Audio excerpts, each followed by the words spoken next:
E o texto que nós selecionamos para hoje tem por título Espere mais um pouco. Um homem, no limite de suas forças, atentou contra a própria vida com uma arma de fogo. Ouvindo o tiro, o vizinho entrou naquele apartamento e, ao lado do corpo, encontrou uma carta assim escrita: "Não deu para suportar. Passei a noite toda como um louco pelas ruas. Fui a pé. Não tinha condições nem para dirigir. Perdi meu emprego por injustiça feita contra mim. Nada mais consegui. Ontem telefonaram avisando que minha pequena moradia no campo foi incendiada. Estava ameaçado de perder este apartamento por não ter podido pagar as prestações. Só me restou um carro tão desgastado que nada vale. Afastei-me de todos os meus amigos com vergonha desta humilhante situação. E agora, chegando aqui, não encontrei ninguém. Fui abandonado e levaram até minhas melhores roupas. Aquele que me encontrar, faça o que tem que ser feito. Perdão." O vizinho dirigiu-se ao telefone para chamar a polícia. Quando esta chegou, viu que havia um recado na secretária eletrônica. Era a voz da mulher do morto. "Alô, sou eu. Ligue para a firma. O engano foi reconhecido e você está sendo chamado de volta na semana que vem. O dono do apartamento disse que tem uma boa proposta para não perdermos. Estamos na nossa casinha de campo. A história do incêndio era trote. Isso merece uma festa, não merece? Nossos amigos estão vindo para cá. Um beijo. Coloquei suas melhores roupas no porta-malas do seu carro.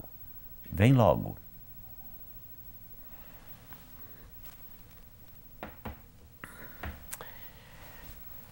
Quantas pessoas, neste momento, estão vivendo situações muito difíceis e algumas delas, creio eu, imaginando até que a única solução é o que essa história acabou de nos relatar.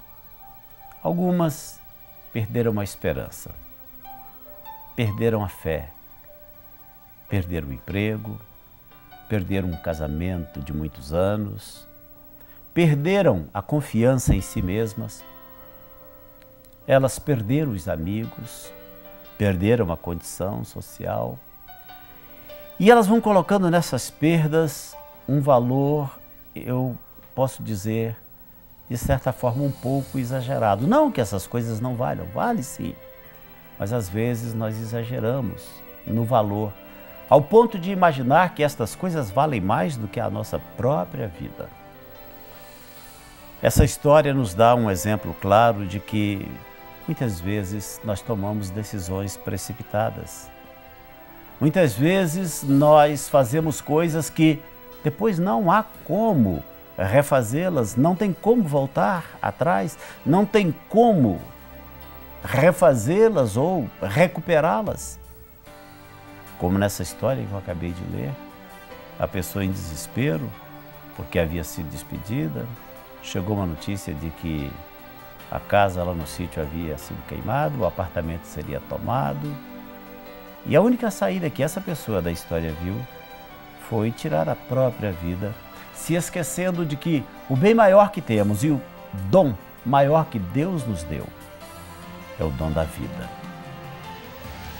E enquanto eu digo isso aqui, eu imagino que é muito provável, muito possível, que neste momento, pessoas aí do outro lado estejam pensando também dessa forma, pensando que acabou tudo, não restou mais nada.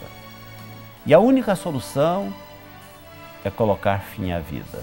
Não, essa não é a solução. Com toda certeza, esta não é a solução. Se você tem pensado nisso, se isso tem passado pela sua cabeça, ou quem sabe, se você já tomou esta decisão, pare um pouquinho, pense, reflita.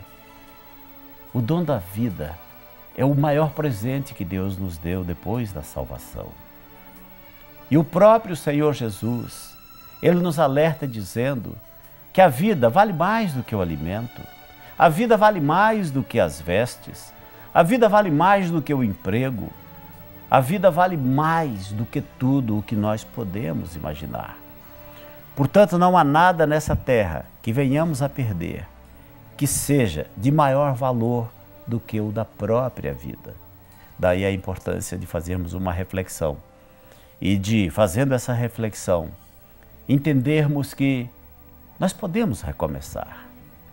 A vida é construída sobre as pedras do fracasso. Quantas pessoas conhecemos hoje e que estão numa posição na vida que nós poderíamos chamar de posição privilegiada, uma posição até de certa forma invejável do ponto de vista às vezes profissional. Mas quando nós olhamos para a história dessa pessoa, quantas vezes essa pessoa fracassou? Para alguns, na verdade, não conseguir dá-se o nome de fracasso. Para outro, ou para outros, podemos também dar o nome de acúmulo de experiências. E esse acúmulo de experiências, com certeza, é o que vai nos levar em algum momento ao encontro daquilo que nós desejamos, daquilo que nós buscamos. Por isso é que não podemos desanimar. Não podemos de forma alguma pensar em uma solução, principalmente numa solução, entre aspas, tão drástica como a dessa história que acabamos de ouvir. Eu me lembro aqui que nos meus aconselhamentos de gabinete, certa vez me procurou um homem, e já até contei essa história aqui, mas como ela se encaixa bem dentro do tema da reflexão, eu quero recontá-la. Alguns nunca ouviram, portanto, eu acho que cabe bem. Um homem me procurou no gabinete e ele vinha de uma experiência muito boa na sua vida profissional e de repente ele perdeu tudo. E quando ele se assentou diante de mim, ele disse: Pastor Vanderlei, olha, eu perdi absolutamente tudo. E cheguei a um ponto em que eu imaginei que a única solução para mim seria morrer. E eu fiz todo um planejamento para não deixar minha esposa e meus filhos numa situação ruim, porque a minha situação já era ruim e eu não queria deixá-los numa situação pior. E aí ele me contou essa história. Ele disse que foi até o banco com que ele trabalhava, fez um belo seguro e pensou: bom, minha mulher está nova, eu vou dar fim à minha vida, ela recebe o seguro e vai tocar sua vida, casa-se novamente, pelo menos fica com o dinheiro para recomeçar a sua vida. Mas é fato que se ele suicidasse, o seguro não pagaria. Não é verdade? Não paga, o seguro não paga. Aí o que é que ele fez? Ele desenhou como seria a sua morte. Ele me disse: eu planejei de pegar o meu carro, ir até uma cidade que tem aqui, próximo de Belo Horizonte, né? Polo Calçadista, cidade de Nova Serrana, eu me lembro. Eu vou até lá, digo que tenho um compromisso, vou lá resolver esse compromisso. Na volta, voltando de Nova Serrana, tem uma serra muito, mas muito íngreme. Eu já passei por ela várias vezes. E é realmente uma serra perigosíssima, onde já aconteceram muitos acidentes. Ele disse: quando eu estiver descendo a serra, eu vou parar o carro no ponto mais alto dela, vou cortar o pneu, vou entrar no carro e vou me jogar no abismo junto com o carro. Quando eles encontrarem o carro e virem o pneu cortado, eles vão deduzir o lógico, né? O pneu rasgou com ele na curva e ele perdeu o controle e foi para o abismo. A história estava pronta, montada, a cena toda montada. Na cabeça dele era o plano perfeito. O único detalhe é que ele foi conversar isso com um pastor. E ao conversar com o pastor, sabe o que aconteceu? Aliás, o pastor, eu vou até citar o nome aqui, meu querido amigo, reverendo Jeremias, da 8ª Igreja Presbiteriana. Diz ele que foi conversar com o reverendo Jeremias. E chegando lá, ele contou todo esse plano para o reverendo Jeremias, e o reverendo Jeremias fez uma pergunta para ele: você crê que Deus tem um plano e um propósito na sua vida? Crê? Ele falou: creio, eu creio que Deus tem. Aí o reverendo Jeremias falou: pois muito bem, então faz o seguinte, pode pegar o seu carro, pode executar o seu plano. Você vai para o abismo com esse carro vai se arrebentar todo, você vai se quebrar todo, vai para uma cadeira de rodas, mas não vai morrer. Porque você crê que Deus ainda tem um plano e um propósito para a sua vida, não é verdade? Ele disse, é. Só que essas palavras fizeram com que ele desistisse daquele plano tão terrível que ele estava tramando contra ele mesmo.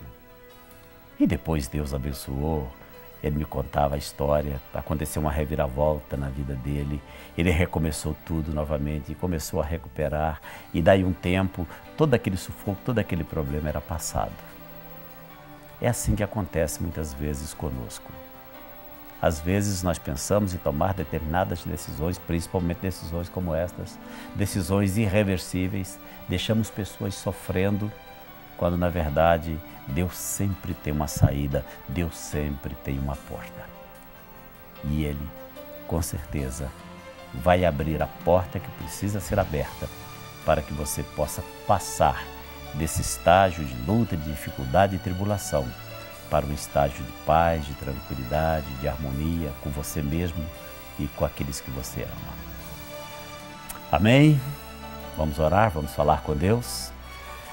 Querido Pai Celestial, muito obrigado por mais este programa, obrigado por esta palavra de reflexão e obrigado por cada vida que do outro lado ora comigo neste momento. O Senhor conhece estes corações, conhece a luta, as aflições, os problemas que eles estão vivendo, mas eu sei também, meu Deus, que o Senhor tem a resposta e a solução para cada um deles.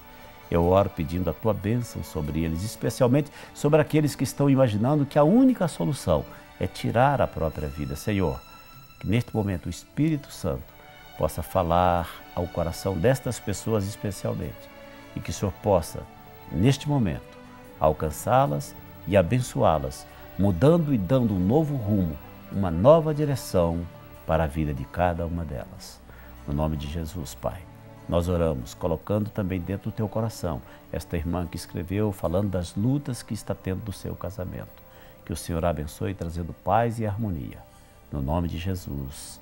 Amém, amém e amém. Graças a Deus pela sua vida, graças a Deus por mais este programa. Infelizmente o nosso tempo acabou, mas eu espero te rever no nosso próximo encontro, sabendo que Deus sempre tem uma porta aberta e uma chave que vai abrir a porta. E não se esqueça, hein? Sem Jesus não dá para ser feliz.